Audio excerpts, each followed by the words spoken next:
So, hi, this is Milou. And this is Brian, and we're here to talk to Eric about all sorts of interesting stuff, including our own podcast that's recently come out called Socializing Security. But right now, you're listening to the DiscoPosse Podcast.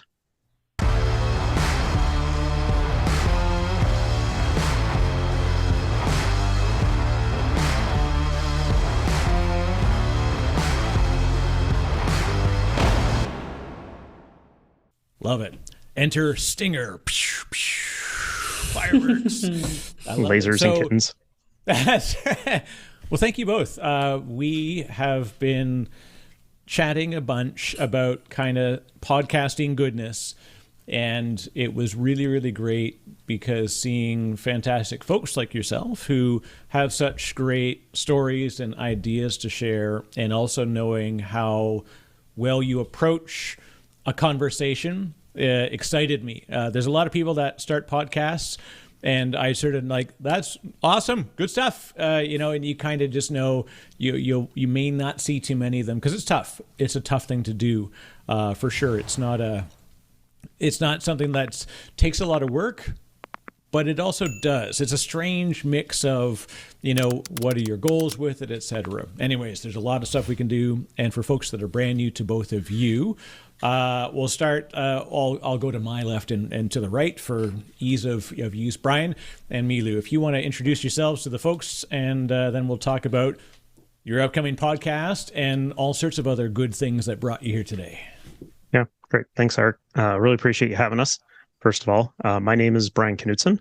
I think we've done this. I've been on your podcast a couple times now. You've been on. You're an alumni now. I thought I need to give you a badge or something. Yeah. How much longer till I get the jacket?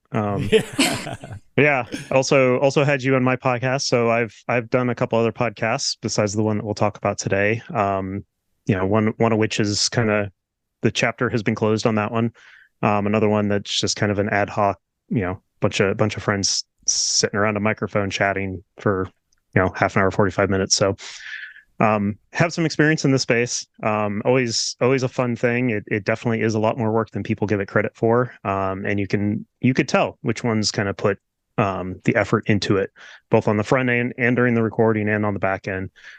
So it's definitely a labor of love for most people that do it beyond, the classic first 10 episodes type of thing. So we've been really focused on having a well-defined vision of what we want. And of course, we'll talk about all that. But background on me, besides podcasting, I've been in the IT industry for 10 years at this point, more than half my life, let's put it that way.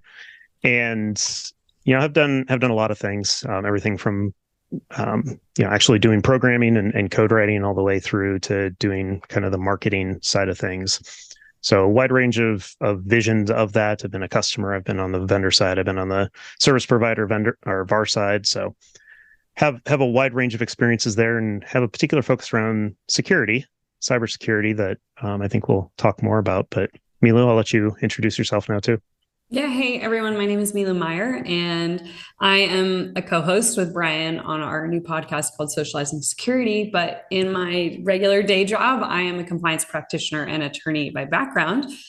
Brian and I used to work together in a past life. And then a couple months ago, we had a mutual colleague of ours basically be like, hey, I think the two of you should start a podcast. And it kind of turned into I think within 2 hours we had gotten on the phone together and we were like, wait, shoot, this is actually a really good idea. But I don't want to do it if you don't want to do it. What's your schedule look like? And it's kind of turned into this very fun thing that we're really building out and exploring. And, we're learning as we go. And so we're excited, Eric, to learn from you as well today. And we're honored that you had us here. And, honestly, we're just excited to talk about podcasts as well as some of the other stuff. Brian and I both have other full-time jobs. So we're trying to figure out how to manage the podcast and the responsibilities alongside our day jobs. And so, I am a founder of a consulting firm called Compliance Counsel. I have a law firm as well. And so there's all these things that kind of flow together. So we're figuring out how to best manage our time for our recordings and also figuring out how do we engage our audience on a regular basis and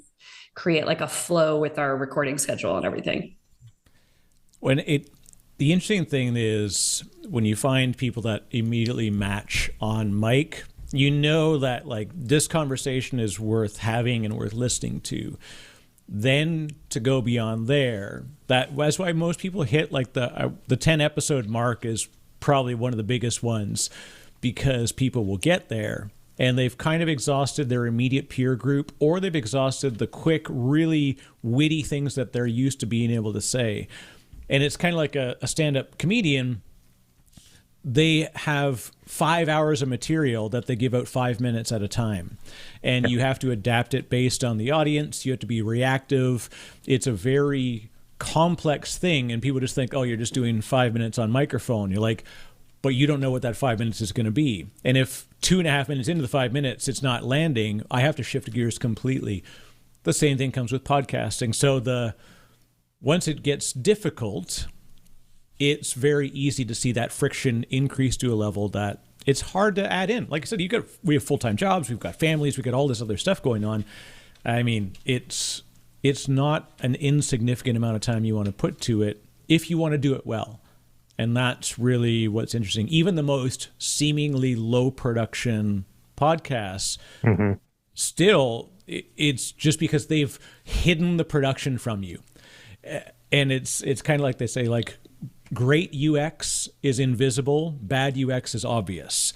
Yeah. And the same thing comes, like, sometimes people spend all this effort, like, I'm thinking about doing a podcast. Okay, let's spend 6 months planning. We'll get a logo design. We'll do, like, we do all this stuff, and we get hung up on all the incidentals. And then we think, like, oh, so what's the purpose of the podcast? Ooh, well, that's a great question. So I guess that's probably the first question. What brings your podcast to the world, and what's your goal? I think I'll let Brian take this one. Yeah. No, it's just funny because it seems like you've been listening to a lot of our conversations. We actually did start with what is the purpose? I think that came together pretty naturally, pretty easily, because we just kind of said, what are our specialties? And the context of which that friend of ours mentioned that, hey, you two should do a podcast. I'd listen to that all day long, was in the midst of a conversation around security and compliance. And we're like, there's a lot of content in there, and there's a lot of confusion, and there's a lot of people that just don't want to talk about it. We should do something that makes it more approachable, a little bit easier for people to understand, takes down the barriers to having those conversations, so that, you know, us IT people don't shy away when the security and compliance people show up. There shouldn't be a fear factor there. It shouldn't be considered that necessary evil, because it's necessary. And anybody in the industry worth a darn knows that. Like, they can see the importance of it. They may gut react against it or decide that, you know, it's going to get my way, but they understand the importance of it for the most part. So let's talk about how we can all take the next step and move from, I get that it's important, to I accept and I make it a part of my day-to-day business. Yeah, especially for practitioners, like as a nerd, like I knew what had to be done. I worked in financial services for 20 years, as you can tell by the frown lines around my face. Because, and so we sort of joked, we had a compliance person, and they would just come by, and it was always just like, so we joked and we called them the compliancercist. And they would just stand at the end of your desk when you're doing your requirements and saying, the power of compliance compels you, the power of compliance compels you, until you got it right. And realizing that we were often doing security in absence of compliance. And compliance was operating absence of knowledge of what security could do at a technical layer. And it was like dev and ops, and, you know, diet and exercise. Each individually is its own entity, but then when combined together in more than just sitting beside each other, but actually integrating, hey, why do you do what you do? You're like, oh, okay, so now the security stuff that I do, when I speak with somebody, you know, Milou, you get to this all the time, likely, like I would be horrified having to have a real deep, true legal conversation about, you know, the semantics of that side of it. But it's terribly important. And then on the same side, you hear me talking about, you know, nerd bits and speeds and feeds, and you're like, whatever, like, no. Like, but when we put the two together, we have to have those diverse angles at which we're coming at it, because we're coming at it from the same goal. On the same team. for sure. And we have different viewpoints in it. And I think this is something that Brian and I have talked about on some episodes that we've been recording, where we're unique because we actually have similar types of work that we're doing, but we represent like different hats. So, and we came about it differently, where like Brian started his path and career into this very much on the technical side. I started more on the regulatory side and am now very technical. And so it's like interesting how the bridge of those two things has like kind of, our backgrounds are very different, right? Like going to law school is a very specific trajectory. And then going a really non-traditional path, like getting a career in compliance when I was in law school, that was like, don't do it. And then especially like, how do you even get into technology that doesn't exist in that world? And so then figuring out how to like fall into that, and then having this like duality types of things. And I used to very much have to like basically prove to technical people why I was in the room, because certain technical team members wouldn't want to work with like legal or compliance if they couldn't talk the talk. Like they were like, if you can't keep up at our pace, we're not going to waste our time because we don't see the value in compliance. They're like, we're just doing an audit because a customer is requiring us to do an audit. And it was like, whoa, like, why are we thinking about it that way instead of like, what's the company getting out of it? Yeah. The ironic thing is the same people that sort of bark about like, you don't understand our language. Like 90% of them don't even understand what fiduciary responsibility means. Like you have to understand compliance is a very specific thing. Regulatory requirements are not there to mess with you. They're there to give us the effective guardrails in which we can operate at the highest velocity safely. It's the same with automation. It's all about not creating gates. It's about creating, constraints and rules in which you can freely move, knowing the boundaries. And it's so hard for people to think of it. They just think of it as like, oh, you're a blocker. Like that's absolutely red tape. That's my favorite. I always get like, oh, compliance is red tape. And I'm like, we are problem solvers. My brand is definitely not that compliance is the way for no, because ultimately, like if compliance or security continually say like, you can't do that, and not coming with like, hey, I'm not sure that's the best way, but like maybe we could do this way within the requirements. And it's then especially powerful if you have a team that understands the regulatory background and understands the consequences of potentially choosing a different risk. So it's a unique approach, but it means like I wear a lot of hats. And, in the same way that Brian, anytime I explain him to like any of my colleagues or friends, I'm like, he's a unicorn. He's had like every job. He's had like every job, except maybe for compliance, I think is the one we've figured out. Less of a unicorn and more just gets bored easily. But that's the interesting parallels. While we come from very different backgrounds, the interesting parallels is we're always interested in what's happening on the other side. What's that person I'm working with who's in a different discipline? How do they do their job? How can they do better? How can I help them do better? How can they help me do better? And that's what's drawn me to so many different types of jobs is, at one point I said, hey, I'm tired of managing a single environment. I want to go to a role where I can see a lot of different environments and help them solve various different problems. And so I went over and I started doing, VAR level consulting and had a whole bunch of customers. And through that process started doing blogging and writing and stuff and realized, hey, I can communicate well. I'm doing presentations. I'm communicating complex things to customers, both pre-sales and post-sales. I'm communicating things through blogs. Like I can do this professionally. And that's when I made the jump into tech marketing.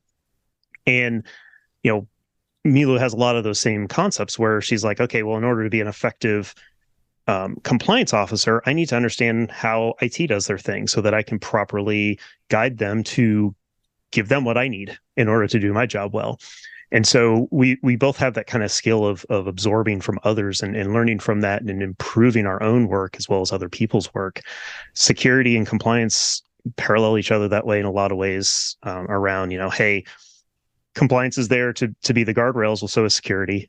One tends to be hopefully in front of the other because, compliance in a lot of ways is the bare minimum everyone needs to do, whereas security should be doing that and more without ever being asked to in the first place. And compliance should just be, let's just prove that we're doing it. It's just getting the facts down on paper and, putting a stamp on it. So it's an interesting parallel. And even through the conversations we've been having as we've been recording episodes and, trying to get to that 10 episodes before we even start releasing anything so that we've got the runway.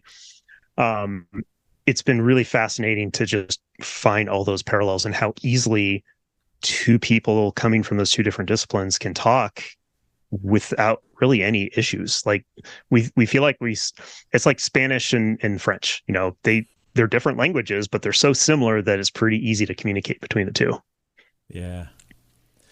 Now, when it came to the decision to put it into the world, right? So not only being able to just have the conversation in general, but taking this out to the world, it's always an interesting thing. Are you excited by the idea of podcasting as its own standalone type of business? Or do you more see it as a supporting mechanism to other things that you're doing on a day-to-day basis? I mean, I see it, having done several podcasts, I've done it both directions. Like I have one that is totally disassociated from other than the career field I'm in, whereas another one was specifically for the company I worked for. This one sits a little bit more in between. It's not specifically for any one company, but we're building it to be its own thing first and foremost. Like it's going to be its own thing. And that's introducing a lot of interesting challenges that we'll eventually have podcast episodes about, the challenges of creating a podcast business and stuff like that. But at the same time, it's going to support Milou and her business. Like it's free advertising for her to some extent. For me, I've, just like you, Eric, have been very focused on building my own brand and having my own thing that transcends any employer I'll ever work for. I may never go off and do my own thing and actually profit off of that, but it's made a world of difference to my career to get me to where I am today, because the opportunities I've had wouldn't exist if I wasn't a part of a broader community of people that are more than happy to help each other. You've had many of those guests on, we'll have many of those guests on too. Just the reason why we're here in the first place is because, we were community members and we knew each other through just going to events, the same events, and we've never formally worked together. At best, we've had a reciprocation between our two podcasts. And, so for me, I guess to really succinctly answer your question, it is its own thing. It's meant to be self-sustaining. We're hoping to do things to pay the cost of doing it. So it's not just a black hole of money that we throw things into for the love of it, because we do love it. That's our time is coming from that. We're not looking to profit off it. We just want to pay the bills. Yeah. But it's also, in support of things that are personal to us that, become a place where we can show what we're about. Yeah, I would echo off of that, of just being like, in the intention, of course, I'm starting a consulting firm, compliance counsel, and I'm building out a law firm that supports those activities because I have that dual role. Of course, as Brian has said, it's only beneficial for me to get my voice and my brand out there. And because I've apparently been told that I'm a unique compliance officer, and I'm not, like, I'll go with modern. I think I like that word. But it's also, for me, is like an opportunity for networking. I really, as a woman in technology, I don't feel like I have that many different types of professionals across IT, information security. And so I'm actively trying to build those spaces that aren't just necessarily like women in tech type of spaces, but also just like more generic, of just trying to be like, I want to communicate with anybody that is a professional and is thinking about security and compliance in their world view, because, compliance applies in every single regulation. Industry, but we are industry agnostic in that regard. And I don't want it to just only be for technology people. I want to have the opportunity to network with professionals across industry. Also self-serving. It does potentially create relationships for me, of course, but I also have goals. I mean, I have a goal for Socializing Security that Brian and I get to go speak at DEF CON one year. And I really hope that might be next year.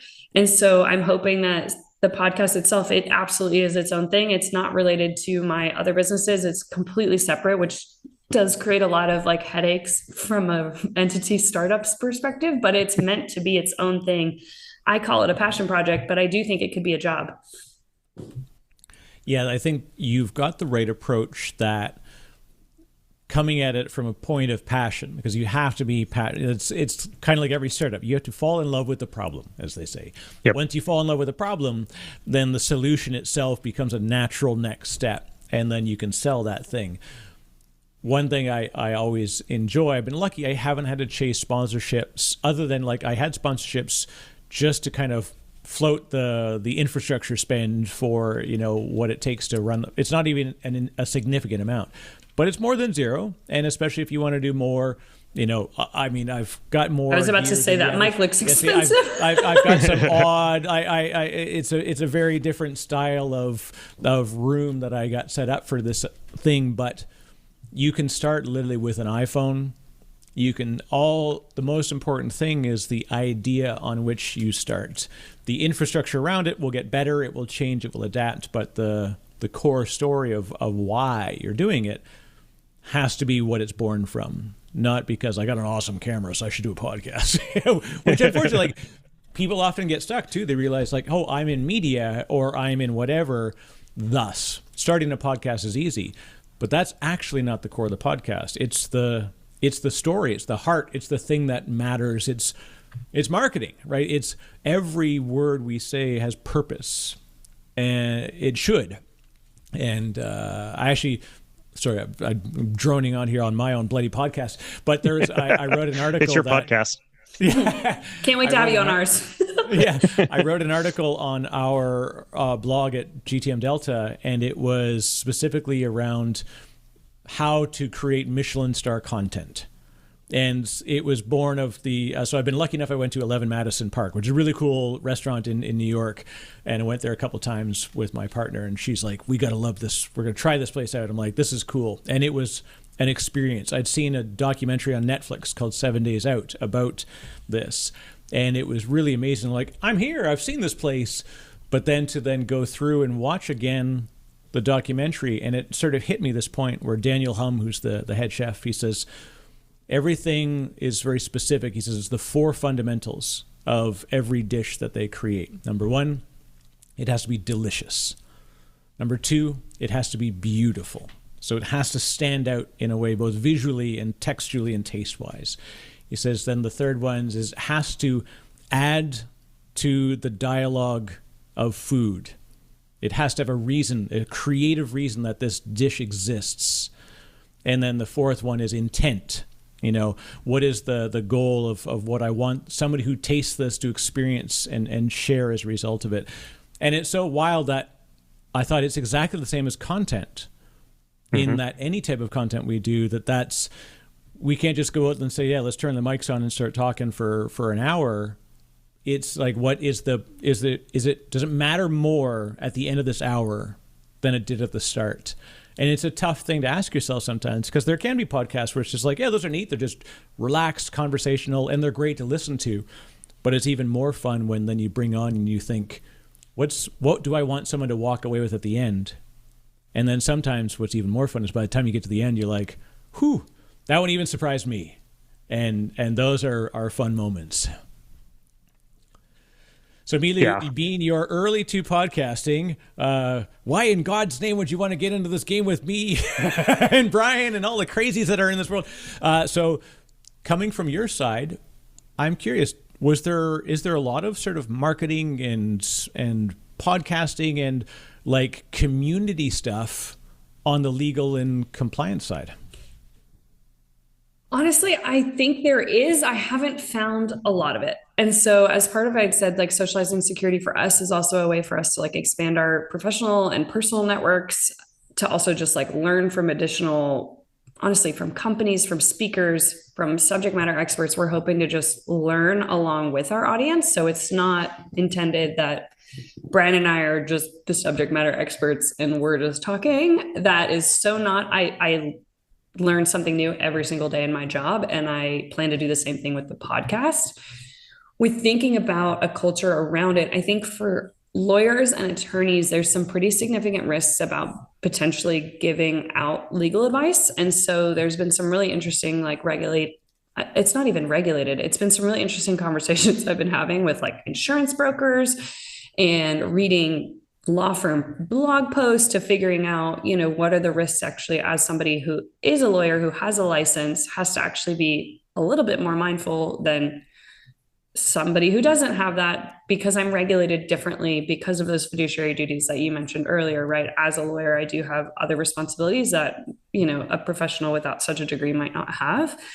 So I think that's why we haven't seen as many in the legal space, because I think a lot of people are nervous that they might get slammed with a lawsuit for potentially saying something that somebody takes as legal advice. Even, I will say this is not legal advice. And I am not your lawyer. This is not legal advice. This is not financial advice. This is not election fortification advice. Like we have to give all the disclaimers up front. But it's like, I can say this jokingly, but I also do know it is very real. Even for me, I'm very relaxed about it.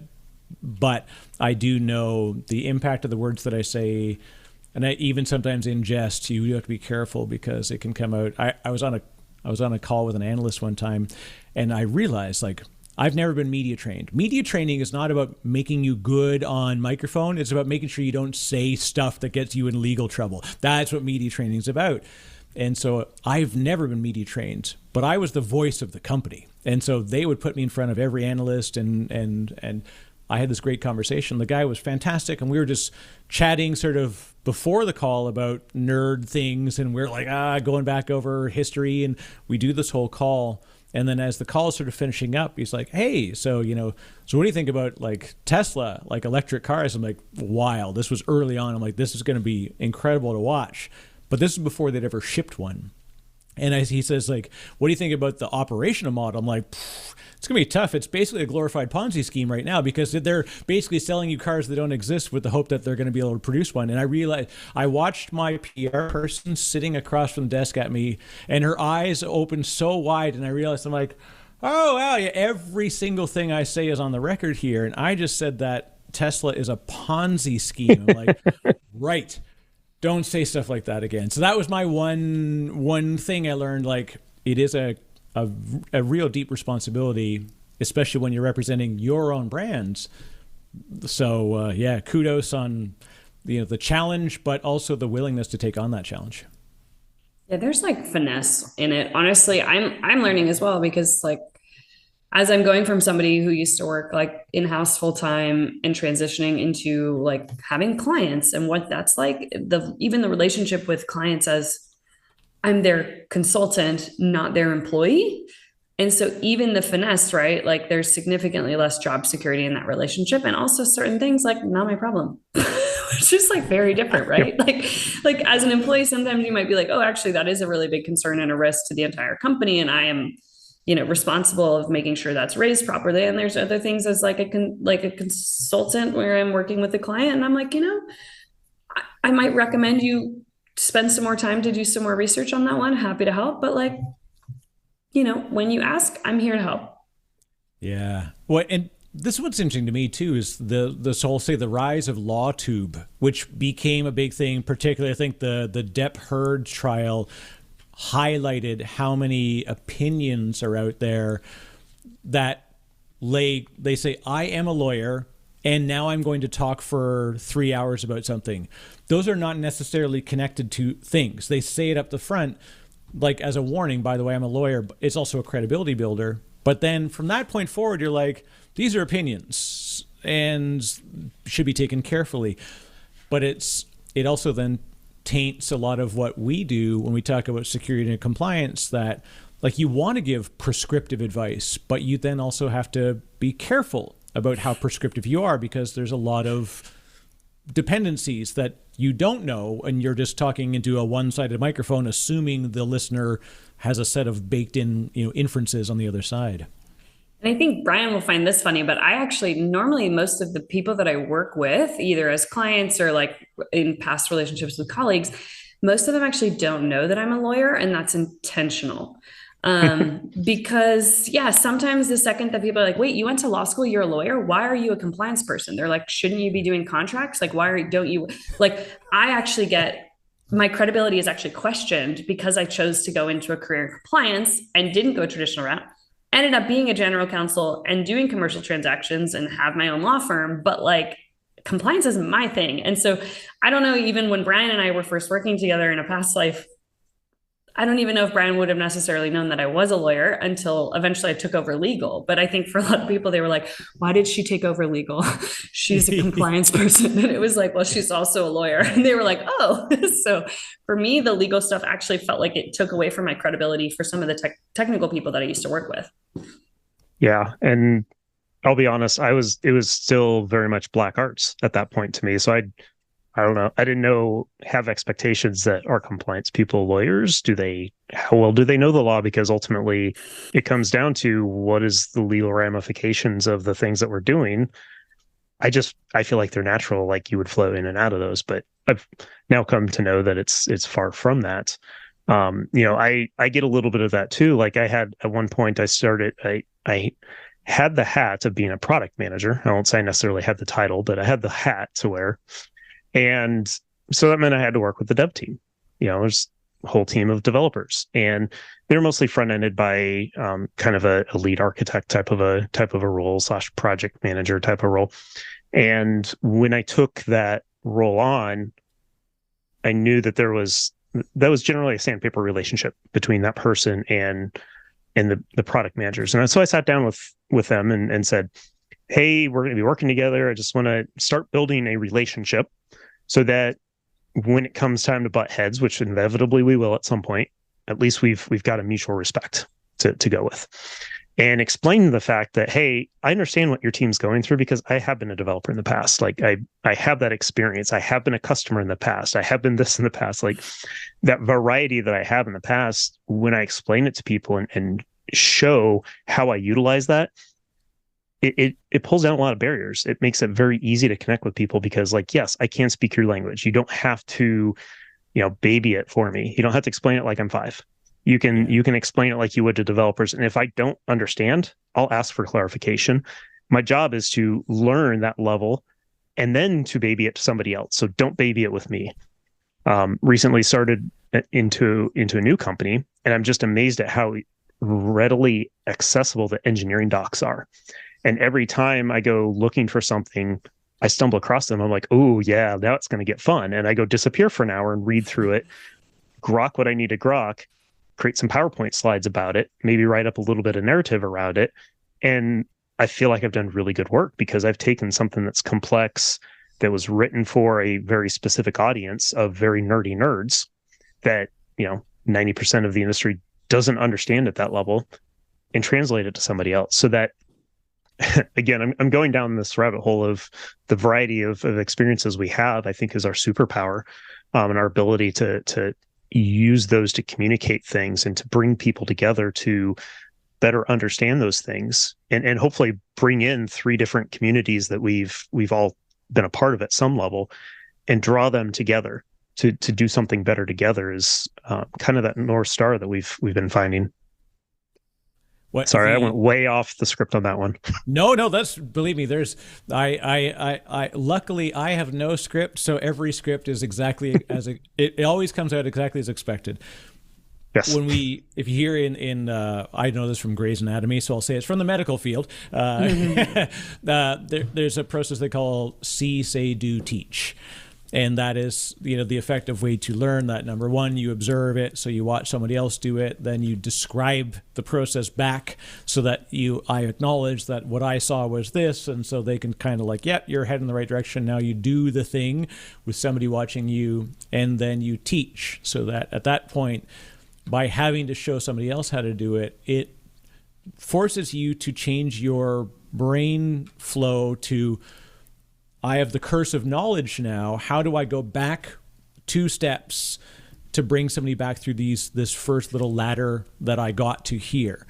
And what I find, and what you've already both shown, is that you can do that. And that's what's fun about doing a podcast, is that you can continuously, every episode contributes to the next one. And what you end up finding is, like, that's why getting past 10 is amazing, because what happens is on the 11th episode, you can say, yeah, I've talked to somebody else. And next thing you know, what you'll find is you find people that read a book and they go, oh, I've heard of that book. Have you heard of this one?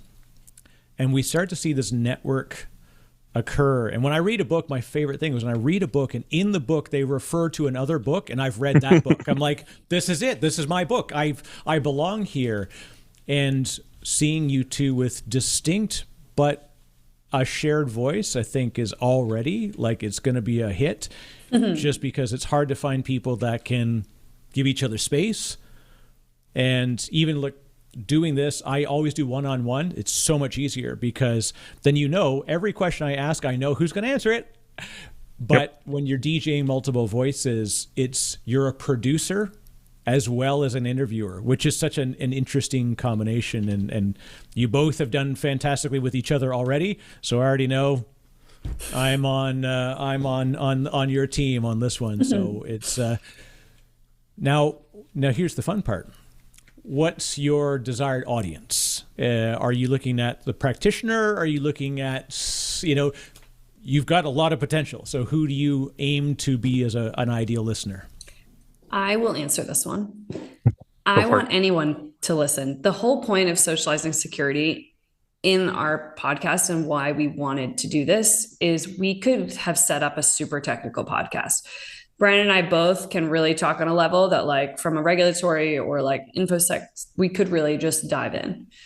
I personally, as somebody who didn't get my training in security, found the word security had a significant barrier to entry. It's not really an industry that we all make decisions every day that impact our personal security.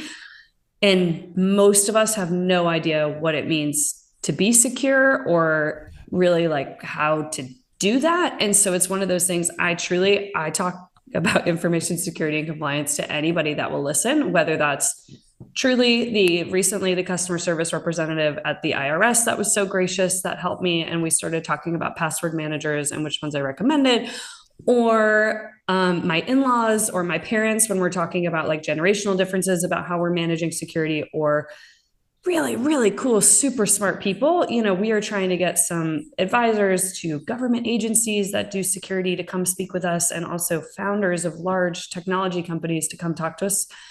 And also just friends and colleagues. And so it's really meant for anybody that wants to learn about security. We both can speak about our particular skill sets and our experiences, but we're trying to really mean that we could have anybody from a grandparent to a cybersecurity advisor for the White House on the podcast. Nice. Yeah. And, given our diverse backgrounds, being able to take that persona of somebody, hey, I grew up in the IT space and, I know I have to deal with security because nobody can avoid it anymore. Help me understand it. And at the same time, kind of help them understand compliance. Come for the security, stay for the compliance. Come for the compliance, stay for the security. Come for the security, stay for the IT. None of them exist in a vacuum. And we could go really narrow and deep and just talk straight security. And I listen to podcasts about that and I enjoy those because they go deep and get nerdy. But at the same time, I can listen to a politics podcast and they'll talk about security. And for me personally, it's more fun to apply it rather than to know how to do it, if you will. So being able to say, so the cyber terrorism thing is becoming a global problem. Okay. I like politics and I also like security. That's an area that really engages me because it's a puzzle, which is another thing that my brain really likes to do. It's this is a tough puzzle to solve. I constantly am thinking should I go look at CISA postings and go work for the government in that space?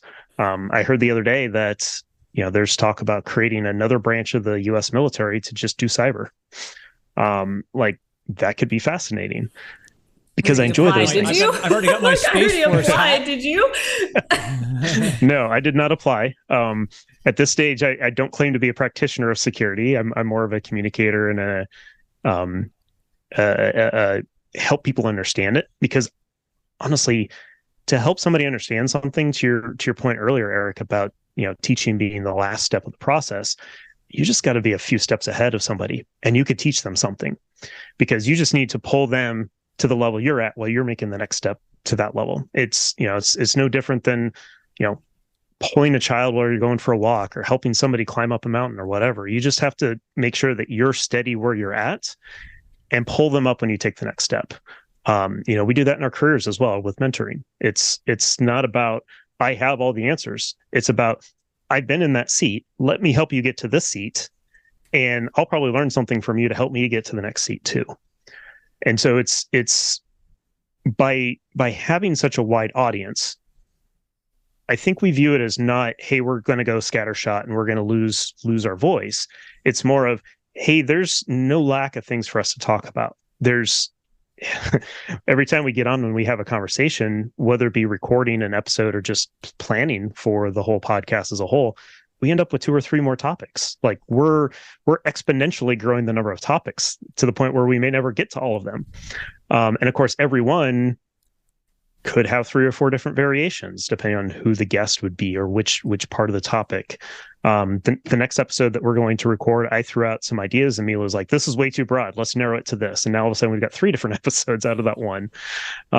So it's a lot of give and take that I guess the main audience maybe we're looking for are people that are just interested in learning about the broad scope of how to protect yourself and your business. The one thing that's always tricky when we get started, especially when we have is a very broad scoped topic area. And like you said, anything can apply, like the subject matter can be security related or compliance related, and yet it doesn't sound like it was born out of security and compliance. Like I remember going to B-Sides, one of my favorite little groups to go to, like a great technical community, and they do in-person stuff. And one of the things they do is human security. They teach martial arts and like physical response and physical safety. And you're like, oh, wow, that's funny. That is literally a security thing. And there's lock picking at the next table. So you can get a real diverse set of activities. The risk that we have when we start trying to plan how it will go is that you end up like the writers of Lost. So that what ends up happening is 3 seasons later, you've got somebody in this going, whatever happened to Jacob? What happened to the guy on the island? What happened to the fire stick that exploded? Like you've got like 200 things that got left off. So my advice, even in hearing how fantastic the opportunities are, just let them occur. Like you've got so much you can bring, and the worst thing you ever want to do is be like, oh, let's do a series on this, because then that's usually where people get trapped, where they go like, well, let's make sure we've got a total story being told across these 10 podcasts before we release them. And you're like, yeah, you're never going to get one out because you're worried about all 10 matching up. And as somebody who somebody asked me this morning, actually, before I did another podcast, and they said, is it all technical? Do we have to be very deep technical? I said, I've literally had sex and relationship therapists. I've spoken to John McAfee. I've had a soap opera star on. It doesn't matter what you do. What matters is that 1 hour later, people are at least 1 hour richer, and hopefully more. Yeah. I'll say, Eric, I would love to ask you. I actually have 2 questions for you, if that's okay. All right. First is, I'm a really big coffee snob. So where is Diabolical Coffee, and should I try it? This is, one of my many side hustles. I did have a coffee brand. I still do have it. It's quiesced at the moment, as I'll go back to my old nerd terms on that one. So I wound it down just because I was building GTM Delta, and I'm like, I can't do 8 things really well. So between podcast and having 4 kids and all, I got a lot of stuff going on. So but Diabolical Coffee is my own coffee brand. We do, and it was primarily aimed at podcast listeners, which was funny. I found my weird niche that I'd said, I want to run this brand. I literally just came off, I was going through GoDaddy looking for domain names because I'm a domain squatter, because that's the kind of weirdo nerd that I am. No, yeah, so, I need to introduce you to another speaker for you. I have somebody you have to meet, so we'll talk about that in a little bit. I always look for ones that are about to expire and find ones with domain authority, and then try and just hang on the domain authority and build a site from it and then sell it. So what I did was I found this one that said Diabolic Coffee, and I oh, that's such a cool name. It's not right. It's not an English word. It's not diabolic. It's diabolical. But I bought it anyways. And then 5 minutes later, I bought Diabolical Coffee. And I literally just had my friends do the logo. And I was like, that's all I was doing. I would do coffee. Sorry, this is the longest answer ever. I used to go to conferences all the time, and we would do a coffee exchange. Our common friend, Cody Bunch, is an amazing human, somebody who has helped me greatly, along with Brian, over the years of my life, both in tech and out at home.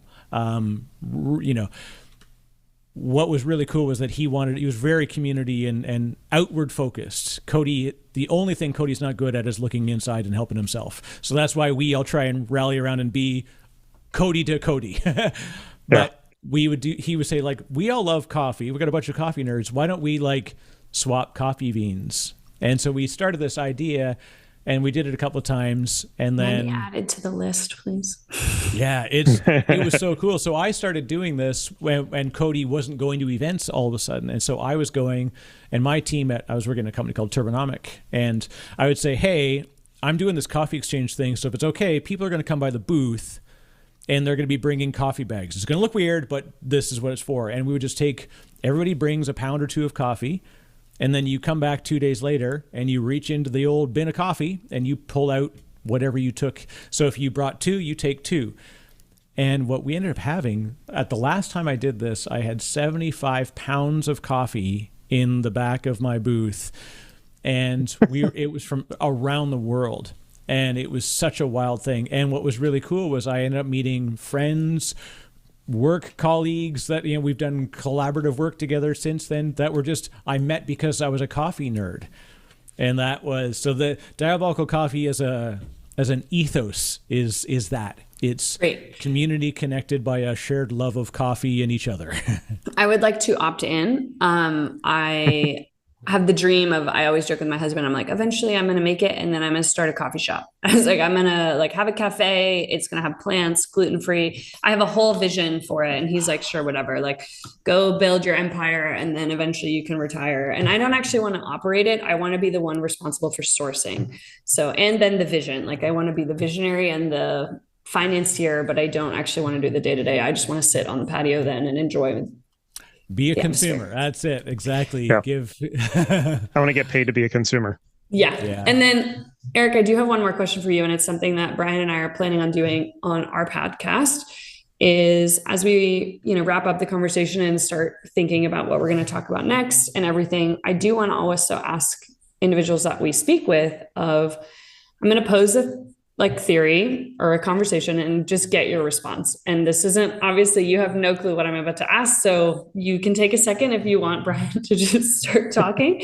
But basically so we've been talking a lot about security and compliance. Privacy is a huge part of that.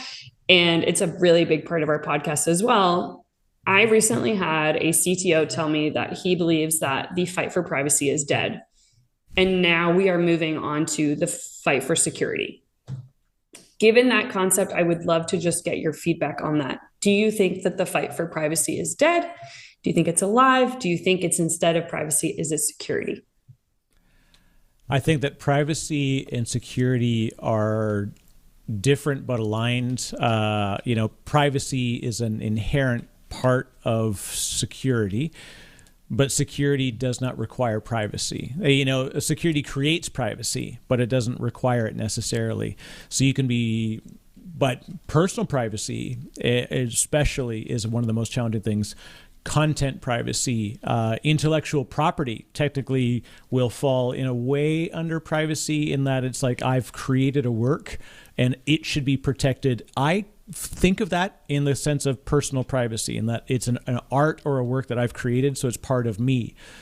In the same way that I put my name on it, the funny thing is I create content every day that doesn't have my name on it. And in fact, what's even funnier is when someone says, hey, if you are good at writing, can you write like this person? That was my favorite thing. Someone said, I don't know that you can do what you say you can do, but if you can write like this CTO, fantastic writer, then we can do business. And I said, I can full-throatedly guarantee that I can do that. And it was because I'd written that blog for that CTO. So, but on the personal privacy side, we're seeing with generative AI, right? This is probably the biggest Gutenberg revolution of how we do things, which then erodes privacy at a great scale that's never been seen before. And Pandora's box is already open and wedged open. We cannot undo it. We cannot untrain the models. They're already done. Just technologically, it's very difficult to do. So now, how do we reshape the face of privacy? That's where it's going to be. Like, how do we bring security in encryption? And so post hoc encryption is probably going to be a strong area. If you're going into a startup area right now, if you can develop successful post hoc encryption for vector databases, you are a billionaire, because that's what we're about to face, is that we're moving data and information around and putting it in places where it can be found. We say it's obscured, but it's not. It's only obscured enough that if you do this, it's not the data. But what if you stop doing this? Okay, right on. I can actually see it clearly. So I believe that the fight for privacy is fundamentally different than it was 5 years ago. I do not believe it's over, but I believe we gave a lot of yards. See, I'm almost American. I'm a green card resident. I said it instead of taking it to the blue line. So, we've given it a lot of yards. Yeah, so hopefully that covers it. Sorry, that's an exhaustive answer, but no, that's exactly what I was hoping for. I think Brian and I probably think very similarly to you do on that one. So thank you for entertaining me on that one. Well, then this becomes the fun one. When you look at these discussions, sometimes I'm actually debating on going like planned contention. One of the things I'm looking to start is more like actually debate style discussions. And this is interesting. When you get into security and compliance, how often do you find people are like, oh, I actually disagree? Like, sometimes the worst to be is like violently in agreement, which is what we often end up as. Like, there is a kind of neat thing where someone tests the waters a bit on like, I don't think you're right on that one, or it's an interesting area. What do you think? I mean, having done podcasts in the past, one of them I did more of a panel style. So I would invite 3 different guests on, and I actively encourage them to disagree. Like, it's great if we all agree. That's cool. It shows consensus. It helps listeners to really understand that, hey, there's consensus here, and this is the direction everybody theoretically should go. Again, not trying to give direct advice, but when we disagree, we start to dig into the nuances. We start to say the right answer is actually, it depends. And in that area, you've got to understand the nuance. You've got to understand that, well, in this situation, maybe it's better to go down route A, but if you're trying to get to this other destination, route B is the right way to go. And if you happen to have the specific skill set, route C to get you to that second destination might actually be the best one. And, having been an architect in IT all these years, and having been a developer and having to figure out the right course of action, it's second nature to me to some extent. Milou will speak to this, but when I'm comfortable with the team of people I'm working with, I don't hesitate to disagree with people. I will call it out and say, no, let's pull back and think about this a different way. And sometimes it gets me a bad reputation. Sometimes people leave me out because they don't want that pushback.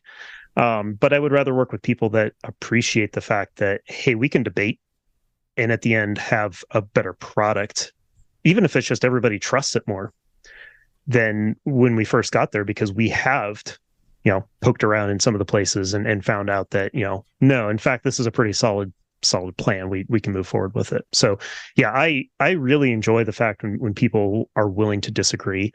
They've got to do it respectfully. I don't want to, let's all shout at each other for 5 minutes and you can't understand a single thing anybody says. Ad homs at each other. Yeah. I don't need that. I mean, I listen to political podcasts, so I get plenty of that. But if you can get, one of my favorite podcasts is one that is specifically, I'm in the middle and I'm going to host this podcast, and here's somebody from the left and here's somebody from the right.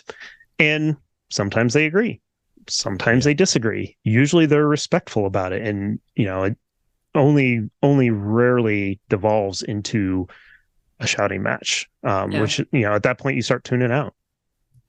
Yeah, I have an interesting perspective on this one because I'm very often brought into rooms when I'm supposed to say no. Like generally, like when people call compliance, it's usually in my ideal world, right? They bring compliance in as early as possible.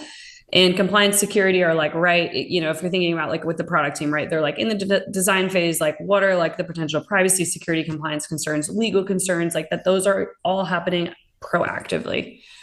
Generally, the way this plays out, it's usually something has gone wrong or something maybe did something and then someone complains and is like, I don't think we should be doing it this way, but we already are doing it this way. So then it's very like retroactive and it starts to feel like kind of defensive, which isn't great. It's not good for the culture, for the compliance program or the organization itself. It's really not fun to be the person that has to say no all the time. And so again, there's some finesse with that. So I unfortunately in my role, even as legal or compliance or information security, very often have to say no. I will say I'm one of those people that's in the business of being like, I am trying to like agree to disagree with somebody, but also need to make sure that I have the backing of and the authority of the executive team to ultimately be like, hey, like if compliance says no, then that actually needs to be like honored. And then let's come up with a solution that we all can agree on as one team. So I think I have a different perspective because Brian, normally I do come in and people are like, they'll bring me in because they're waiting for me to be like, Milou says no. And I'm like, no, like no isn't my brand, right? Like, you know, Brian and I on a recent episode that we were recording, right? Brian was like, hey, I think compliance is black and white. And I was like, wow, I fundamentally disagree with you. I think compliance is gray. And then we were going into that. And I think there's room for that. And I think as long as you're like open to like learning from one another. And again, as long as it doesn't start to feel like it's like a fighting match. Cause like, especially my work life, like I'm not trying to like fight with coworkers. This is like not the goal. It's like, it's a job. It's a job. Even the way you described the remediation is the right way. Like, it's like, well, what's the most effective way that we can get us A, back into compliance, and B, make it easier for future so we don't have this problem again. Like, I'm not here to mess with you people. I'm here to make sure that we are doing the right thing. And it was funny before we talked about this idea of like legal compliance, and it sort of hit me of these like columns. And I would say like the farthest left is legal. You know, then there's compliance. Then there's secure. So you're legal, you're compliant, then you're secure. And then there's two columns beside them, which I would say right, because you raised that before, Brian, and just. Yeah. And they're very different things because there's nuance between them. And we often say, like, I'm not here to seek being right. We all love being right. But I am here to seek the right answer. And the right answer often means, I was thinking about this incorrectly before, or I didn't understand the nuance of this, or more data's come to me that I've since been able to reformulate an opinion based on the totality of data. And it's really hard sometimes for us to think of, like, you're being forced to do a thing because compliance says so, or security says so, or whatever. But when we look at it across the spectrum of columns of measurement and where we move ourselves all the way over. And sometimes, like you said, Milou, you get into a tough spot where you're like, I hate to do this because I know it feels like I'm killing your job, but we just can't do this. And we need to make sure we know how to do it. And that is right. And then just is moving a little further, saying like, seriously, how do we do this for you? As like have empathy for that person, that like they themselves are not trying to be non-compliant or insecure. It's just they just maybe don't know better, and it's also just hard trying to get shit done. Like everybody's busy. Like, and I love the way that you frame that, Eric.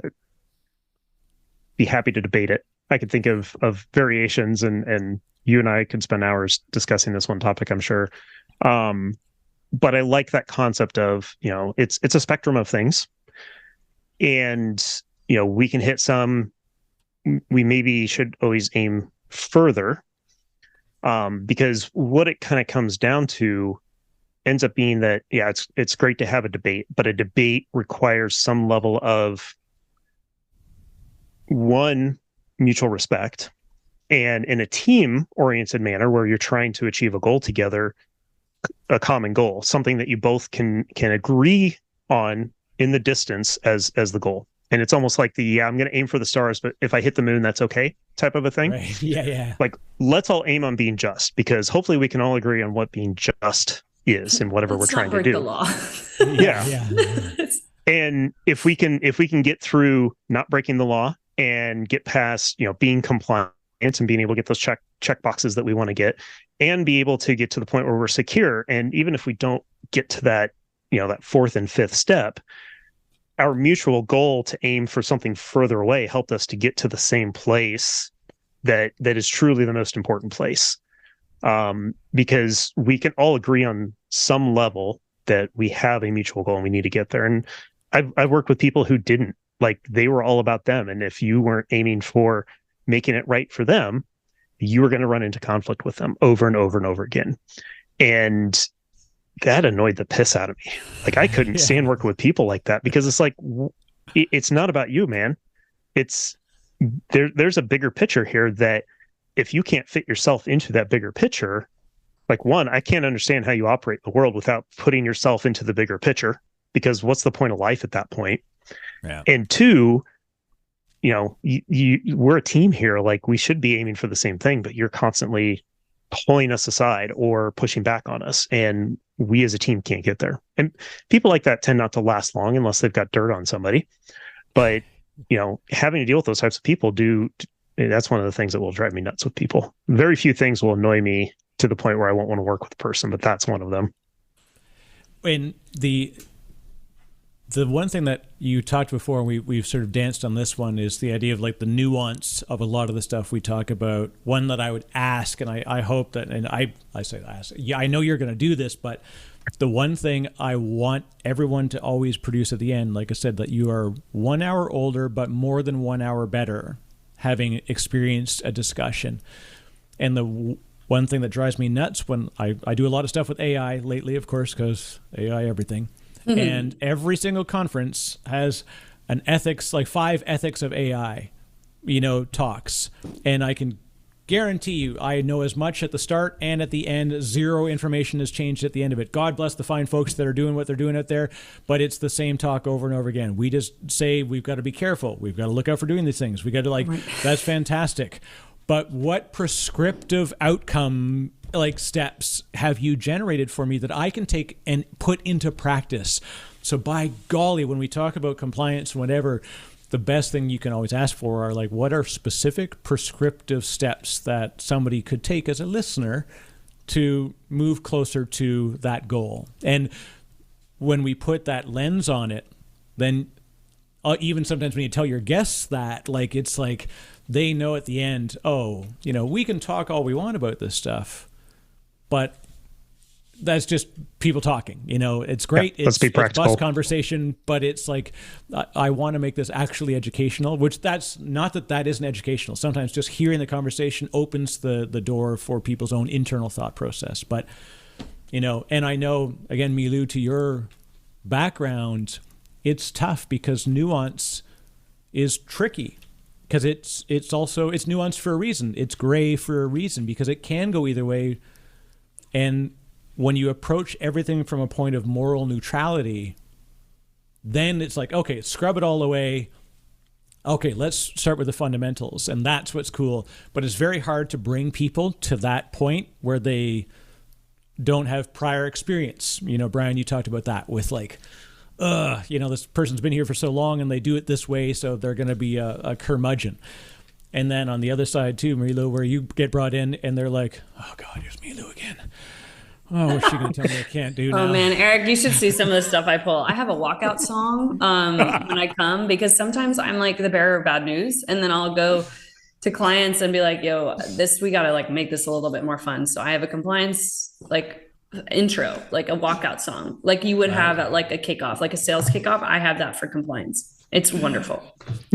You're gonna walk out like WWE wrestling. That's literally exactly what I do, and it's remote and it's amazing, and it's a 30 or 45 second clip, and it's just me dancing around with all of my virtual people, just being yep, you're gonna listen to 45 seconds of this song, and then we're gonna talk about something less fun, but I need to like make it more fun because I'm sick of being like, hey, we've had an incident, or like, hey, something has gone wrong. Like, that's not my brand. Yeah. So, and I guess here as me, so I'll say that is my bunch of advice. And so that hopefully it is actually meaningful and useful advice. The one prescriptive step I'm going to tell people they should do is they should go to their favorite podcast app, and they're going to find Socializing Security, and they're going to subscribe. And that's what we should do. I am looking forward like crazy to this. This is going to be awesome because I know, you've both got such great stuff to give to the world, and I'm excited to see how it becomes something that you may not even know what it is yet. And I think that's actually the kind of the best part of starting a new venture is that the thing you start with, once you're like 3 in, you're like, there's a new thing that I didn't realize we were doing that's working well. And, it will morph over time. Your advice now, here you go. I'm already going to turn it back on you. What's your advice to the new podcaster or someone that is thinking of like having an active voice, whether it's in a community or something, because you've chosen to now have an active voice in the world? What would you tell to the next person that maybe is not quite sure they're ready to make the jump? I would be bold. I get a lot of feedback as a personality that I'm quite brazen and bold, which especially as a woman is something that people aren't maybe necessarily used to, that I just absolutely will say, just like run and go for it. And then sometimes I'm like, oh, wow, is that not something that most people would do? I would say if you're thinking about it and you have an idea, just try it out. Like worst case, it doesn't work out. And then you hopefully had some fun and you learned something and maybe something else came out of it. I would say if you're thinking about it, I've had a lot of conversations recently when I'm telling people that I'm starting a podcast and we're doing something. They're like, oh my God, I have an idea for a podcast. Or they're like, oh, I'm thinking about this. And I'm like, do it, go try it and see. And I'll say, Brian and I are both perfectionists. So we hold ourselves back sometimes because we really want it to be perfect and it's just not going to. And so I'm leading into that. Go for it. And then also you're going to mess up and that's okay. I think it's how you handle the failure and mistakes with grace will only empower your listeners to be like, oh, these people are human, worth getting to know. Yeah. And from my perspective, the history of the people I know is littered with blogs with a year's worth of content and podcasts with 9 episodes. And that's cool. Like, I don't look down on anybody because they started something, even if they abandoned it. We all have experience in the startup space, and not every startup works. We know people that are well known for their success at startups that have a history of failed startups before that one success. So don't, do it. Like, you'll learn something from it. And I'm a huge fan.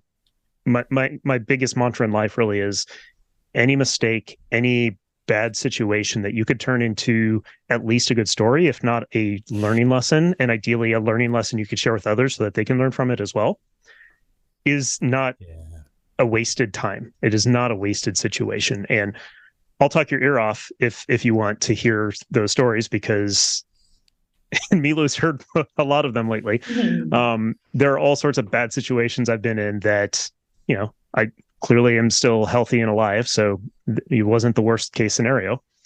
And I now have a fun story that I can use to break the ice or to try to communicate something to somebody. And as everybody has learned from this podcast, I don't mind sharing stories once you get me loosened up and ready to talk. Yeah. And that's why I think I know for sure that the content that's going to come is going to be very meaningful, because these are complex topics that need to be approached in a way that people think through it as they're saying it. And I like that even everything that we've talked about today, there was no stock answer, there was no built-in reply, and the fact that I know what you've done here and what you've done in the past, that you're going to do it again, and it's going to be great. So I'm looking forward to it, and definitely people need to check this out. And I'm with you, press publish. And like you said, I often forget sometimes. I say people like, oh yeah, everybody gets to 10 podcasts. I'm like, but they got to 10, right? The same as when you see somebody I remember there's somebody was a picture at a race. It was a meme at one point. It was a guy that had a shirt that said like overweight, over 60, in front of you. Yeah. And I'm like, that's it. Like nobody will ever trash talk you from above. They'll only do it from below. And when you can give back to the community like you've done already, and as you will now continue to do, Socializing Security, then we need to do it. So I hope that I get my hat. Do I get some swag? I will order whatever swag you put up. I'm going to order. We are doing some interesting things with swag. We're learning some legality about liquor laws as well. So nice. We are coming up with some alcoholic and non-alcoholic options that we can potentially gift. And then hopefully having some really cool merchandise and stuff like that, because I don't want boring swag. If it's not like a cool t-shirt that I want to wear like in my regular life, then I don't want it. Somebody who this is the kind of weirdness that I do. So yeah, I brand every single thing in my house is branded with GTM Delta Diabolical Coffee. I'm an absolute. This is also very creative from a legal and regulatory perspective. So I see you, and that's awesome. For those only listening, Eric is randomly picking stuff up in his office and showing it on the video. Yeah. There was a guitar. Well, exactly. Yeah, I need to have like a little thing that says, for people that are only watching the viewing version or the listening version. So this is awesome. So congratulations on what's ahead, because it's ahead of what we're talking about, but it's already going to be alive by the time we go live here, which is great. And anything I can do to help you folks amplify your message, I do definitely look forward to. And let's talk again in a bit once you've got a few more episodes published and under your belt. And, hopefully we can share some of the neat stories of the fun stuff behind the scenes. And for people that want to reach out to you, what's the best way that they can find each of you and the podcast? Yeah, so I'm Brian Knudsen. Usually searching for that will find me most often. LinkedIn's probably the best place to reach out for me, though I do show up on Mastodon on occasion, not nearly as much as I used to. You can reach us at info@socializingsecurity.com if you want to hit us up from a podcast perspective, or we will be building some community stuff for people that listen. So more to come on that, I would say. Yeah, and in the same vein, I'm also on LinkedIn pretty actively, Milou Meyer, and then you can also visit my consulting company, Compliance Council. That's compliancecouncil.com, and you can reach me there as well. So looking forward to hearing from you all. And I really hope you invite us back. I would love to come back to DiscoPosse. Definitely. So now I hope you've got a disclaimer when you say socializingsecurity.com that this has nothing to do with Social Security. We actually had originally looked into it, and then we were like, wait, we can't go that. That was actually an available domain. And then we were like, socialsecurity.com. We were like, wait, we don't want that. Yeah, that's...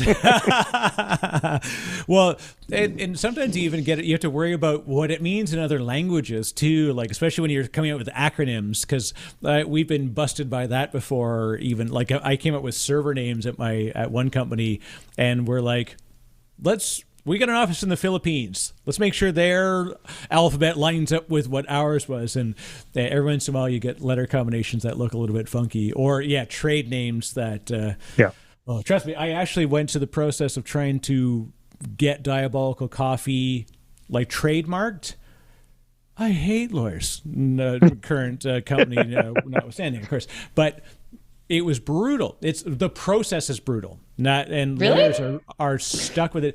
Well, when it's Diabolical Coffee, because it went all the way through, it's like 6 months of waiting time. They're like, everything's good. And they're like, nah. Big hand goes up at the end and says, you can't include the word coffee. I'm like, well, I can't.